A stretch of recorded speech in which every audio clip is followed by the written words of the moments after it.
Hi, my name is Hannah, and I'm a nursing student with the University of North Carolina at Pembroke. And today I'm here to talk with you about medication management for the older adult population. And by the end of this presentation, I hope to have given you some insight and some tips and tricks about organizing your medication and just helping you follow the medication regime the way your doctor prescribed, just to increase your compliance so it can help to improve your health status. So we're going to start with the things that we can do along with our pharmacy, like alongside our pharmacy. So first things first, probably one of the most important things in this entire presentation is to learn what your medications are for. If you know what they're for, then it helps you to understand why you need that medication and why it's so important for you to take that medication that the doctor wants you to take. And if you have several of them, then it will probably benefit you to make a list of all of them, and to the side write little notes about what each one of them is for. And depending on the type of software that your pharmacy has, they may or may not. They may be able to use a larger font size on prescription labels. If you have trouble seeing, they may be able to use larger font size. So make the writing bigger on the labels and on the paperwork that comes with it. Make the writing bigger so it's easy for you to see.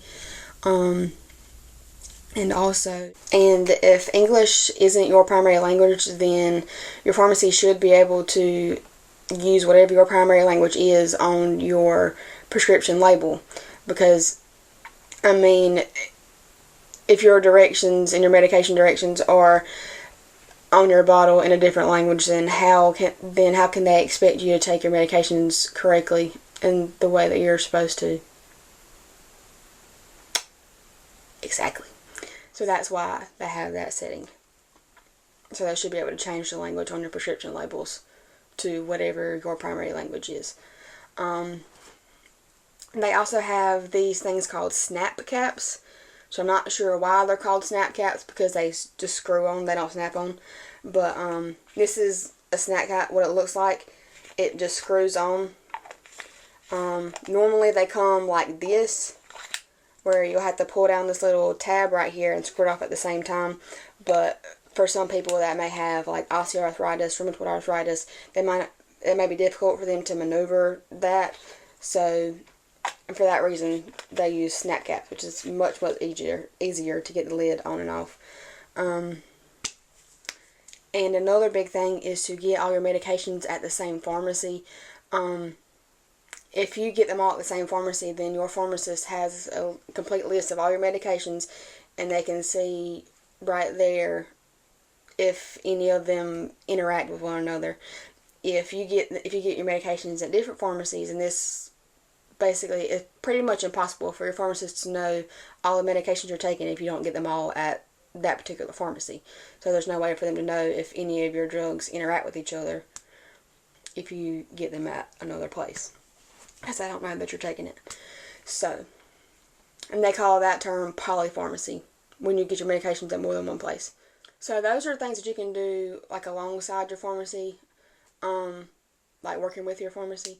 But the things that you can do at home to help you organize your medications, you can use these 7-day pill packs, pill containers, pill organizers, whatever you would like to call them. They go from Sunday through Saturday, and you just put the pills that you have to take each day in each little slot, so you don't have to go through several different medication bottles every day. This just puts them all in one place, so it's a lot easier.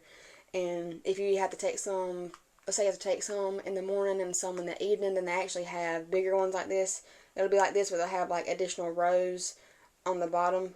So if you have to take them in the morning or at lunch or at dinner, then it helps you keep straight which ones you have to take at what time. And also, let's say you won't be home for a day, you're just going on a day trip, shopping, wherever. You can put your pills for the day in like a smaller container like this. They sell actual containers that are for that, but you don't necessarily have to go buy one of those, as long as it's like a little container clean, obviously. As long as like a little, as long as it's clean, has a lid, you know, that won't spill everywhere, you know. Just a smaller container like this that you can put your pills in for the day. It would be easier for you to carry around than this. And another thing, if you have trouble seeing the writing on the prescription labels, you can use different color dots to put on the lids of your bottles.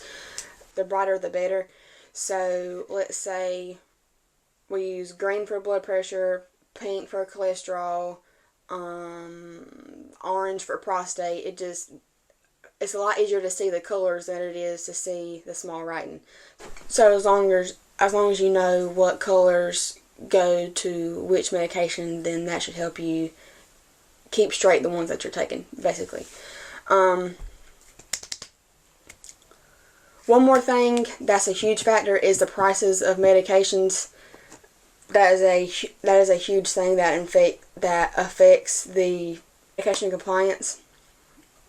Some medications are just outrageously expensive. So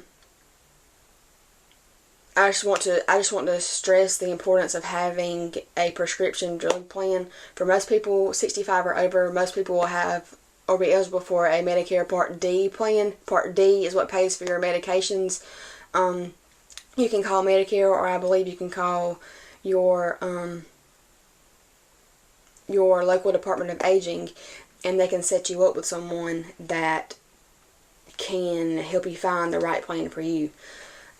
And also, let's say you have insurance, but your insurance just doesn't pay for a particular medication, then you can look up online discount cards for that medication.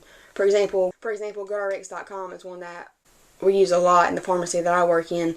You can go on that website. There's a place you can type in the name of the medication, the strength, and the quantity in the form, like tablets, capsules, things like that.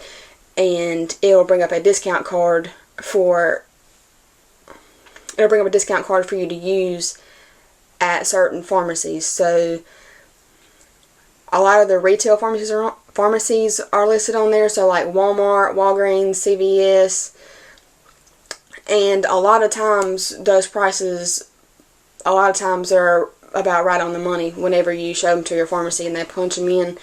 A lot of times the prices end up being right on the money, and it helps a lot of people out on medications that their insurance either doesn't pay for, or just for people that don't have insurance at all. It helps a lot of them out. The Cleveland Clinic actually says that the more basically the more medications you take, the more at risk you are, the more at risk the person is for a financial burden and for not adhering to their medication regimen.